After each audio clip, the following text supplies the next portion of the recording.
In this video, I'm going to show you how you could build a $37 Lavinia Azorius Renegade Commander deck. Let's get started. First off, quick shout out to DJ Purser for requesting this deck tech. A while back they commented, just found your channel and love your content. Love to see you cover Lavinia Azorius Renegade at some point. Thanks for the compliment, and here's my best effort. Total cost of this deck is $37 as of the day of recording. Prices were checked using mtgstocks.com. Do note that prices fluctuate, so they may be above or below where you see them listed at in this video. And this deck is 1DH legal, meaning all the cards in the deck are $1 or under, with the exception of the commander, who can be up to $5. Lavinia Azorius Renegade is a 2-to-cast 2/2 with 2 abilities. The first one reading, each opponent can't cast non-creature spells with converted mana cost greater than the number of lands that player controls. So this ability, to some degree, turns off our opponent's mana rocks. And the second ability, whenever an opponent casts a spell, if no mana was spent to cast it, counter that spell. This second ability is the one we're going to try and key in on, which allows us to get a lockout combo on our opponents, very much preventing them from playing the game at all. The goal is to get that combo piece online and then just beat our opponents out. A lot of times they'll scoop once that has happened. So we want to slow the game down to make this happen. Seeing as we're playing a budget deck, we don't have a lot of ways to tutor, so we do need to draw into that, which is why we're running a lot of cards that provide card advantage. To start off, we're going to talk about the Accelerants in the deck. We are running 6 of them. We have Sphere of Suns, Azorius Locket, and Midnight Clock. The first 2 give us both of our colors. Sphere of Suns we can only get 3 uses out of, while the Locket allows us to sacrifice it to draw some cards. And the Midnight Clock gives us blue, but after 3 times around the table, assuming you're in a 4-player pod, we're going to be able to wheel our hand, so it somewhat allows us to freely play out the things we have, knowing we're going to draw into a new grip of 7. Everflowing Chalice, Guardian Idol, and Seer's Lantern all give us colorless with a different kind of upside. The Chalice has the benefit of being able to tap for more than just 1, while the Idol can become a 2/2 creature. The Seer's Lantern helps us to smooth out our draws, allowing us to scry if we don't need it for mana. Next up, we're going to talk about the cards specific to our game plan. We are running 14. To get into our game plan, we really want to be able to protect ourselves, so we're running several walls like Fogbank, Guard Gomazoa, and Wall of Frost. The first 2 both have flying and prevent all combat damage done to themselves, so aren't really going to be able to die in combat. And then the Wall of Frost can survive combat with most grounded creatures, and then keeps that creature tapped down for an additional untap step. More defensive type creatures, we have the 100-handed one, a 3/5 with Vigilance, that once we activate its monstrosity ability becomes a 6/8, gives it reach and allows it to block 100 different creatures. Never got to do that in combat, but I have blocked multiple creatures with it on several occasions. As well as Baird, Steward of Argive, and Archon of Absolution, which make it a little bit more costly for our opponents to swing into us, help protect us from those go-wide token type strategies. Then we have Lavinia, who makes a major piece of our game plan that combos very nicely with Knowledge Pool as well as Omen Machine. Typically you see Knowledge Pool in those chaos type decks. Both of these cards make it so that we're essentially countering any cards that they play. That second ability of Lavinia says that whenever an opponent casts a spell, if no mana was spent to cast it, counter that spell, making it so that they can only play with either the cards they already have on the battlefield, their commander, as well as any cards that they can activate from their graveyard. So it very much hampers them. As I said before, a lot of times your opponents are just going to scoop, but sometimes they will make you play this out. It's really important that we are able to protect Lavinia once we get those pieces online. A lot of players are able to remove creatures from the command zone or activated abilities they already have on the table. So we want to give Lavinia Shroud or Hexproof using the Nirok Stealth Suit, Mirror Shield, or Mask of Avacyn. And then if we do get into a stalemate or just allowing us to win without either of those lockdown pieces, we have the Approach of the Second Sun. Works very nicely with this deck as we're trying to defend ourselves for the long game anyhow. And then the Curator of Mysteries, it just makes for a nice sized body in a 4/4 flyer, able to eat up a lot of those small to mid-sized creatures if they do swing into us. We also have the option to cycle it if we just want to dig a little deeper into our deck. Next up, we're going to talk about the cards that interfere with our opponent's game plan. We are running 22 of them. First off, we have Soul Snare, which deters our opponents from attacking into us. Bloodthirsty Blade, which just turns our opponent's best creatures against each other. And then Citadel Siege, which you're going to want to choose dragons when you cast it, allowing you to tap down your opponent's most formidable creature at the beginning of their combat.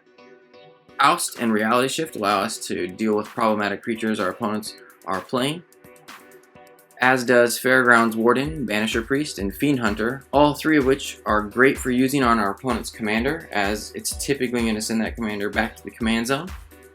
Leadership Vacuum always sends that commander back to the command zone and also draws us a card, while Sky Whaler's Shot destroys a creature with power 3 or greater and allows us to scry 1. Similar to the Sky Whaler's Shot, we have Valorous Stance, Reprisal, and Radiance Judgment, all of which destroy creatures based on their power or toughness. You need to hit that threshold of 4. Valorous Stance comes with the upside of also being able to make a creature indestructible, so it can help us protect Lavinia.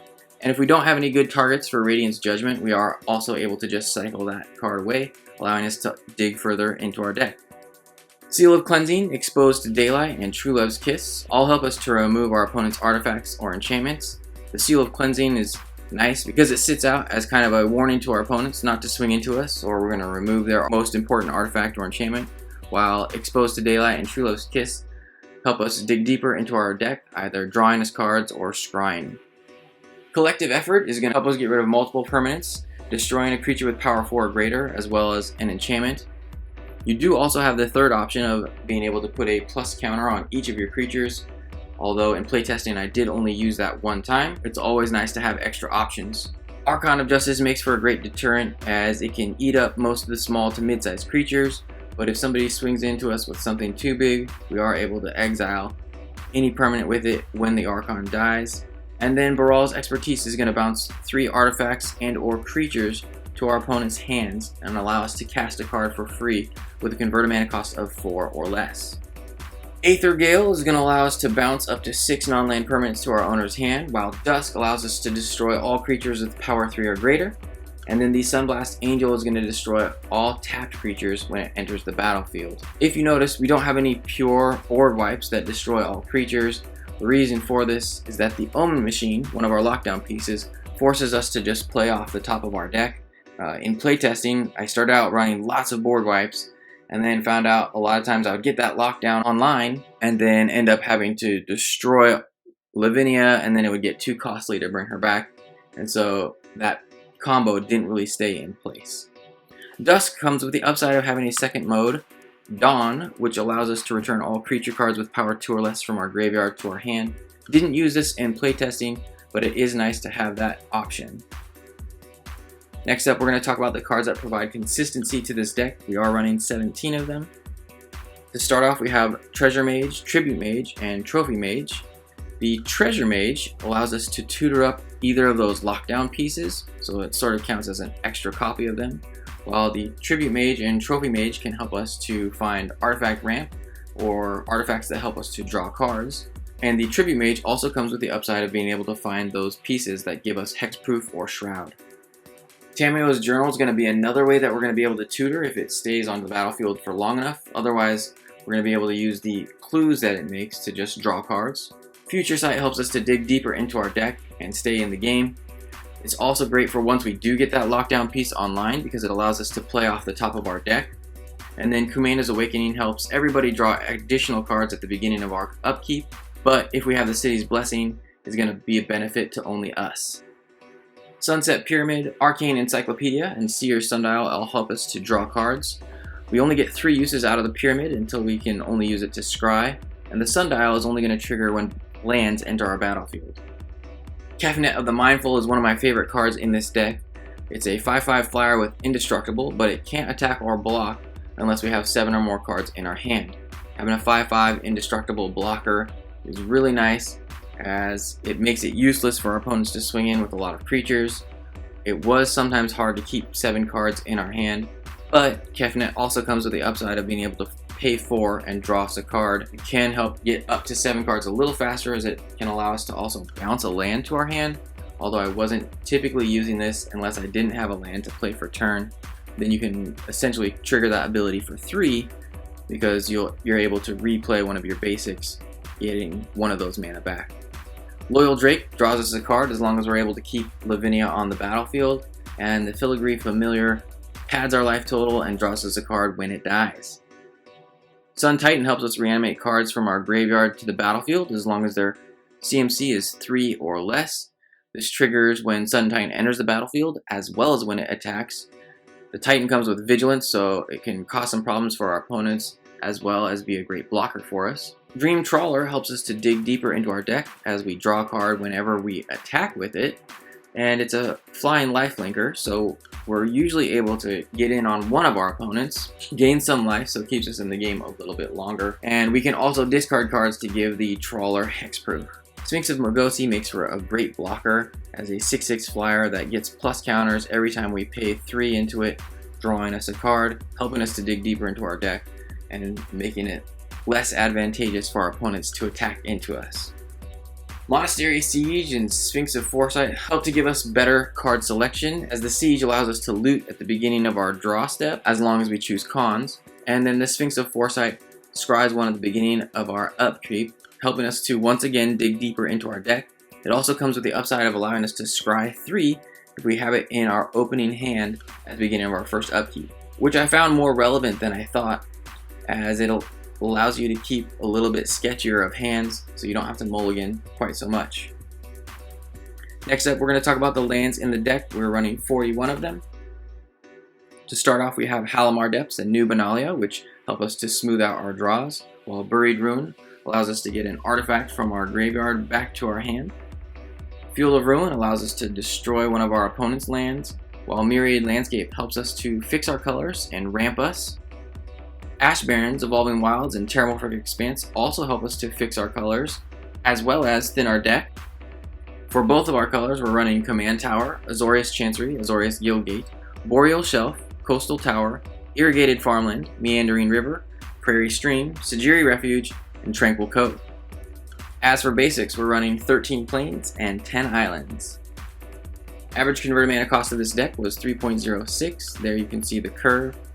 Keys to victory: do just enough to survive. What I mean by this is that I was always kind of teetering between generating enough of a board presence so that opponents weren't able to swing into me too advantageously, but also getting your card advantage pieces online so that you're able to dig deeper for that lockdown piece. Secondly, use your removal for defense.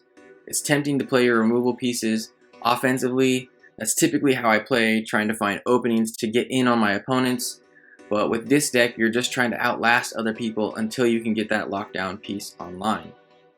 Third, be creative to find alternate win conditions. Sometimes you're just not going to be able to get that lockdown piece online. You only have 2 pieces that combo with the commander and 1 card to tutor for either of them. So there are going to be some games where you're just not going to get to it. So you need to be creative and find other ways to win.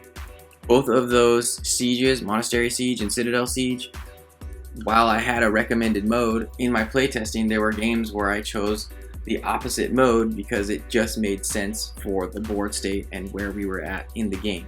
So try to think outside of the box and see if you can find different ways to win, or if you aren't getting those pieces. Here are a few cards I would consider if I were to go above that $1 price point. If you want to see some more ideas, check out the link in the description below. Better yet, share your thoughts in the comments what card you would upgrade with. That way, others can see your brilliant ideas and alter to their liking. If you liked the video, you should give it a thumbs up and consider subscribing. If you do, make sure you ring the bell so you don't miss any of the new weekly content from Budget Commander. Otherwise, you can check out the video in the top right or either of the playlists on the bottom.